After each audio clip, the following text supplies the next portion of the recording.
Hello humans! This is Chia Latte and this is my story. So, Chia Latte is one of my fur babies. That's why my social media is named after her. So, isa siya sa reason kung bakit strong yung home ties ko. That's why yung tourist visa ko last June 2023 granted after 3 days lang ni Lodge, at saka yung student visa ko din this June 2024 na finalize din siya kasi na-justify ko yung kabuuan ng application ko. So, in order para mas strong yung application mo, you have to justify everything. You have to show it a genuine student ka. So, aside from that, you really have to attach a concrete evidence kung bakit ka pabalik sa Pilipinas. So, syempre, isa si Chia sa inattach ko. I have apat na 4 babies. Pang-apat ko na si Chia actually. Kasi, aside from Chia, I have Adam, Arya, and Amber. Amber already died. Kapatid si Amber at saka si Adam. They are the fur babies yan ng neighbor namin, and then they are neglected dogs. So, I adopted them. And si Amber, sad to say, kahit pinavet ko na siya, after kong gumastos, hindi pa rin nag-survive, no? Namatay si Amber. Although si Adam lang yung nakasurvive. So, si Arya naman is a pug din. They are all mixed kind of dogs na pero may lahi na may mix. Pero kahit Aspin pa yan or may lahi, I love rescuing dogs. I love adopting dogs kaysa bumili, no?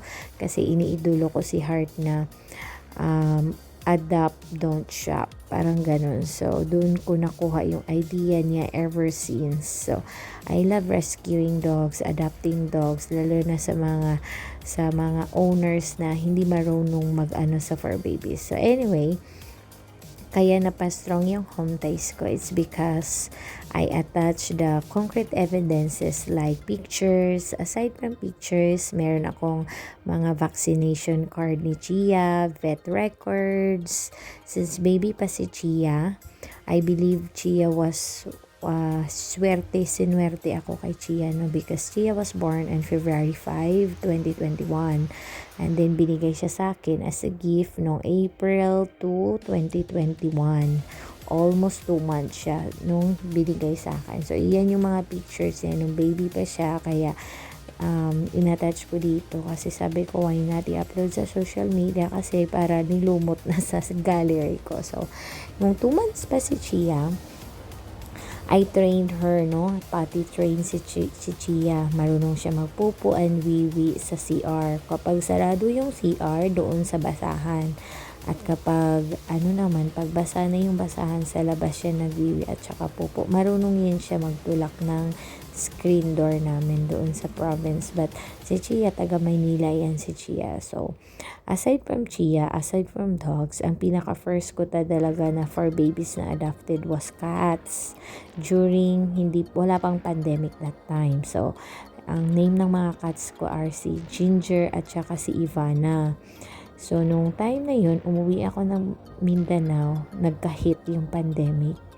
I wish I knew na magkaka-pandemic pala kasi gusto ko bitbitin talaga sila, no? Ni-travel ko talaga sila. So, for that time, napaka-strict ng tapos ayoko namang yung mga fur babies ko. Kaya binigay ko sila I made sure naman na binigay ko sa certified for mom din. So ito si Chia.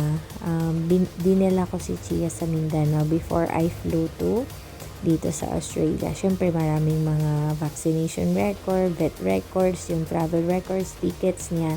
Isa din yun sa inattach ko kasi nga may mga hindi ka naman basta-basta mag-travel ng mga animals from one island to another. So, kailangan siya ng Bureau of Quarantine na mga records. So, isa yun sa mga inattach ko. Ni-scan ko lahat ng mga files. Tapos, inattach ko doon yung mga ng pets ko. So, si Chia, ang nagdala ng swerte sa akin kasi nga wala naman akong anak as a home tie sana. Syempre wala tayong matres, transgender ang lola niyo. Charis lang. Wala pa akong anak. So, si Chia, buti na lang meron akong dog. Pwede pala siyang, nagka-idea ako na pwede pala ang dog. Blessing in disguise si Chia. Napakaswerte ng dala niya sa akin. Kasi nga, isa siya sa nagpapa-home tie sa akin. Kasi dito sa Australia, kahit kadugo mo man or hindi, niluwal mo man yan sa mattress mo or hindi, nire-recognize nila lahat. Walang races. So, ang blood na si Chia Latte ang isa sa mga fur baby ko na complete records na name after, na name under me, na ako yung parents niya. So, Chia Latte is already 3 years old. Isa yan sa mga travel goals ni Chia na pumunta kami sa Zambales, Anawangin. Ayan, isa din yan sa mga pictures na inattach ko. So, as of now, si Chia is, yung bigat na niya is almost 25 kilos. Para kang dinaganan niya ng kalahating bigas kapag sumandal siya sa'yo. Parang ganon. So, kasi si Chia is a half Labrador, half Aspin. So, marami na kaming travel goals niyan sa Anawangin. Meron na rin siyang Cavite. Napag-camping na rin yan siya sa Tanay, Rizal. Nag-travel goals na rin yan siya. Nag-motor ride na rin siya. Nag-bangka ride. Island hopping. At saka yung last niya na sa Luzon was in La Union. Nakapag La Union din yan ang fur baby ko. Then, ang pinaka long drive niya or talaga is from Manila to Mindanao kasi via barko lang yon. So, alam ko rin yun. Ako din yung ng mga records niya kasi hindi mo naman basta-basta ita-travel yung aso. So, alam ko lahat kung yung mga papers na dapat salang-alang sa fur baby ko kasi at least ako, nagpakananay ako sa isang aso. Aanhin mo yung totoong nanay kung hindi naman nagpakananay, no? So, sana dapat lahat tayo ganun, no? Kasi marami ng mga fur babies owner na mga hindi alam. Alam mo, isa sa mga na alam mo yung worried ako or sad ako kasi merong sa social media ba na 4 babies recently lang na nag-birthday yung 4 babies nila na may mga lahi pa naman. Alam mo yung malalaking aso na medyo balahibo. Pinakain nila ng chocolate cake which is toxic yun. So as a 4 mom, as certified parents, no? Kailangan natin alamin ko ano yung mga bawal at hindi para sa baby natin kasi napakasakit na too late na malalaman natin na bawal pala yan. Lalo na yung mga garlic, onion. So, yan si Chia is from since baby pa lang with complete vaccine na yan siya, deworming, anti-rabies, vitamins, with minerals, lahat ng klaseng pwedeng para sa kanya. Tapos, minsan din pag lagi yan siyang may treats sa Jollibee. Kahit andito ako sa Australia, pinapadalhan ko yan siya ng para sa Jollibee niya. Nagpapa-Gcash ako para sa kanya. Para meron kasi alam niya na nag-work yung mommy mo para alam niya yun na ay galing to treats to sa mami ko kasi nga napaka good girl ako. Sinasabihan lang niya nag-work, kaya alam niya na babalik kasi alam ko she's waiting for me and I miss her very much. I'm almost 9 months here in Australia as of June 2024 and nalaman ko lang recently marunong na pala mag-sing ang fur baby ko, kaya nakita niyo sa page ko na kumanta na pala yung fur baby ko. So thanks to tito and tita, lalo na to cousin Ethan, kuya Ethan, marunong na mag-sing ang aking chihatot.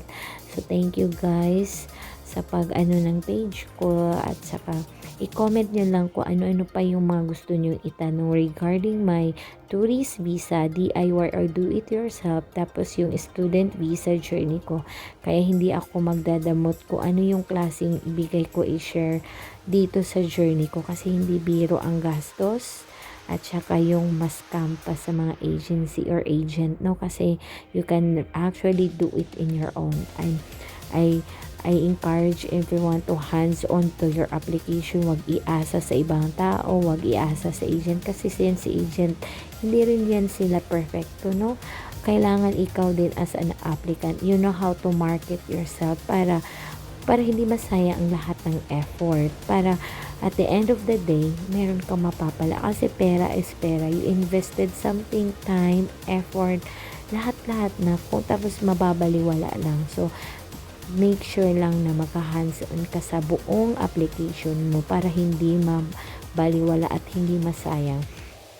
Kaya I always share my buong journey na nagdi-DIY ako, do it yourself, gagawa pa ako ng video guys na kabuuan ng journey ko from tourist visa na DIY at saka student visa, kasi you can do it naman DIY din.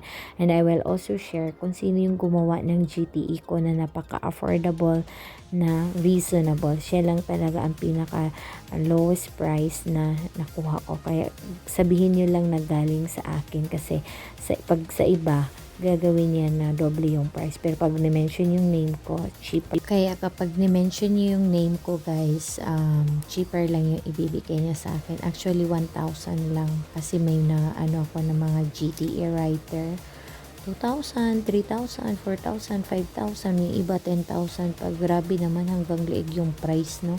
So, ako kasi certified ko report kasi ako. So, I made sure na yung gagawa ng GTE ko reasonable. Hindi naman yung mura pero mapapamura ka. Pero doon sa gumawa sa GTE ko, napaka-reasonable na yun. Pero, siyempre, dadagdagan mo rin in your own words. Huwag mo lang din iasa.